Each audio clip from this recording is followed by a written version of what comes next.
Tokoh-tokoh NU waktu itu mengatakan Masyumi itu Wahabi, berbahaya bagi Islam, tidak boleh dipilih. Padahal yang mendirikannya Yai Hasyim Asy'ari. Itulah kadang-kadang jahat. Maka ketika ada video mengatakan nanti NU akan jadi fosil. Loh, kapan NU itu binatang purba? Kalau saya pengurus NU, saya tabok orang itu. Kau bilang NU fosil, tabok itu. Betul nggak?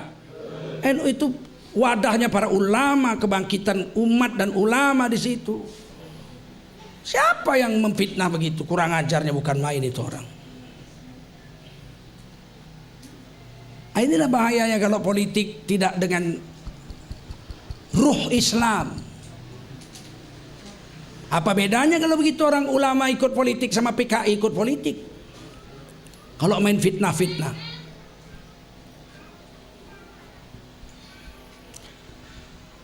Kekuatan umat Islam politik paling tinggi itu hanya waktu reformasi 43%. Dikumpulkan PAN, PK waktu itu Partai Keadilan, PAN, PKB, Gus Dur yang mendirikan PKB waktu itu.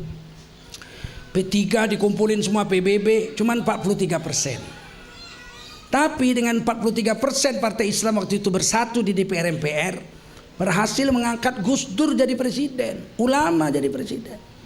43% ini kita udah menang. Sudah berhasil mendudukkan ulama jadi presiden. Yang tiap hari dipitnah oleh media. Gus Dur dituduh korupsi, Bulog Gate, Brunei Gate. Akhirnya Gus Dur jatuh dari presiden. Yang sampai sekarang kasus korupsi yang dituduhkan itu tidak pernah terbukti. Paham fitnah itu? Ngerti fitnah itu?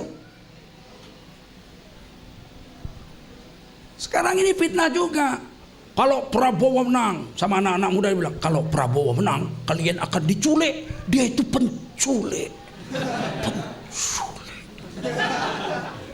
Giliran jumpa orang NU, kalau Prabowo menang, tahlilan akan dihapus, ruatan dihapus, apalagi haulan dihapus, kunut subuh dihapus. Jahat sekali Prabowo itu, ya enggak?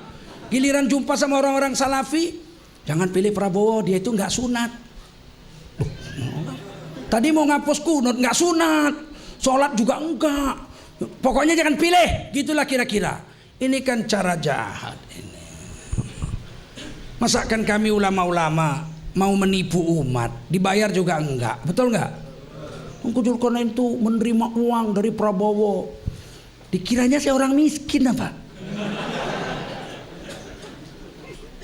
Minta-minta itu dari kiamat nanti nggak punya daging, tengkorak aja, tahu?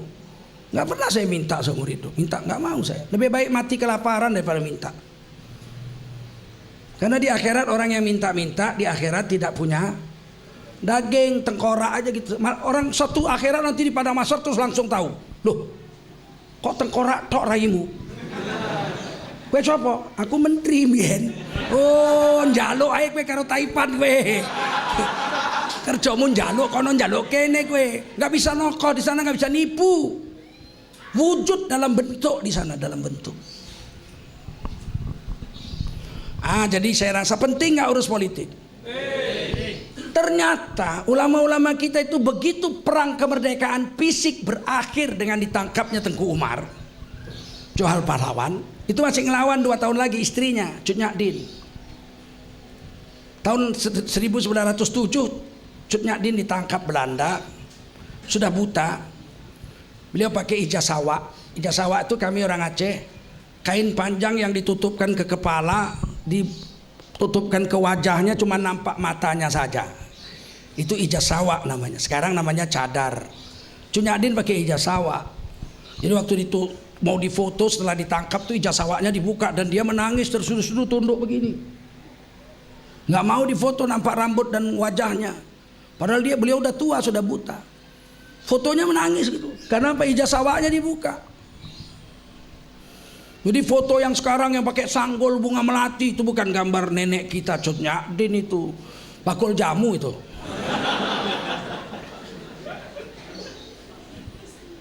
Dibuang ke Sumedang. Beliau dikasih rumah kecil di depan rumah lurah. Satu hari Belanda datang kasih baju baru karena bajunya sudah sangat buruk, jelek sekali. Lurah ngasih ini baju baru, dibuka, diganti. Dia bilang, ini dari siapa? Dari Belanda. Dibuang lagu, najis. Nggak mau dia pakai baju hadiah dari Belanda. Satu hari anak lurah itu sedang ngaji sama ibunya di rumahnya. Tadarusan didengar sama Cut Nyak Din. Salah, dia berteriak, salah. Dia perbaiki, salah. Akhirnya istri lurah dengan anak gadisnya ngaji dengan beliau udah buta. Dibetulin baca, ternyata beliau hafiz Quran 30 juz. Oleh orang-orang Sunda disebut ulama perempuan. Ketika wafat dikuburlah di kuburan raja-raja Sunda di Sumedang. Di tengah-tengah itu.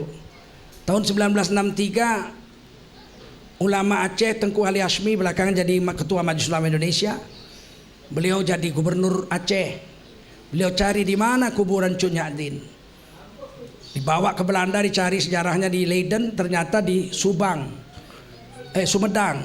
Setelah sampai Sumedang dicari, ternyata kuburannya masih dirawat oleh orang Sumedang dan kemudian dirawat sekarang oleh Gubernur Aceh sampai sekarang. Nah setelah itu perjuangan pakai organisasi. Organisasi pertama berdiri bukan organisasi nasionalis. Itulah kita rusak di sejarah ini kita.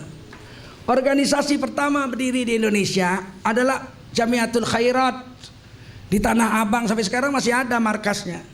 Masih ada. Jamiatul Khairat itu didirikan oleh ulama-ulama keturunan Arab, para habaib.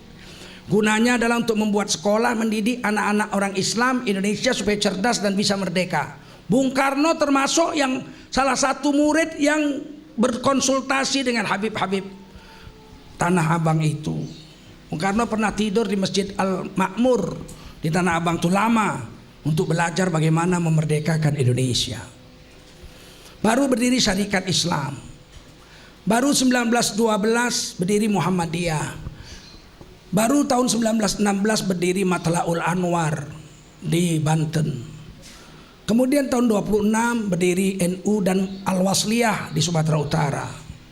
Kemudian berdiri Persis, ada berdiri PUI, Persatuan Umat Islam. Kemudian berdiri Perti, Persatuan Tarbiyah Islamiyah di Sumatera Barat tahun 1934. Pendirinya itu kakek-kakek guru saya. Sulaiman Ar-Rasuli, Syekh Abdul Wahid Tabek Gadang, Syekh Sa'ad Mungka, Qodi Abbas. Itu ya kakek-kakek guru saya dari Sumatera Barat. Di Aceh berdiri Persatuan Ulama Seluruh Aceh, PUSA 1934. Kemudian berdiri Ittihadiyah 1934 di Medan. Ini semua sampai Nahdlatul Wathon di NTB. Pendirinya kakeknya Tuan Guru Bajang, Syekh Zainuddin. Itu sekelas dengan kakek guru saya, dengan guru saya Syekh Azra'i Abdul Rauf. Beliau menghafal Quran 6 bulan, 30 juz. Kakek guru saya juga, saya belajar sama guru saya ini, kakek guru saya ini jadi guru saya 12 tahun sebelum beliau wafat. Kakek saya bilang, atau guru saya, berapa lama ngapal Quran? 9 bulan katanya. Kurang.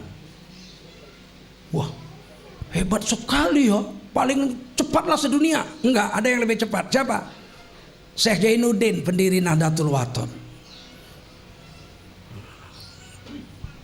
Kurang daripada 7 bulan sudah hafal Quran 30 juz. Ini semua berdiri untuk merdeka al-irsyad dan sebagainya. Makanya ketika merdeka ulama-ulama kita duduk di PPKI itu. Wahid Hashim Asy'ari bapaknya Gus Dur. Ki Bagus Hadikusumo dari Muhammadiyah datang duduk situ. Muhammad Hatta itu ulama dari Sumatera Barat itu. Walaupun beliau doktorandes ekonomi tamatan Belanda, tapi Muhammad Hatta itu orang alim. Kami orang Minang nggak boleh tidur di rumah. Semua laki-laki tidur di masjid. Kalau laki-laki tidur di rumah diejei besok paginya. Padusi waang. Perempuan dikasih sarung. Nggak boleh ikut main bola. Tidur di rumah berarti perempuan. Tidak ada orang Minang yang tidak pandai mengaji karena tidurnya di surau. Maling aja ketangkep suruh baca Quran lancar. Kalau orang Minang jangan main-main.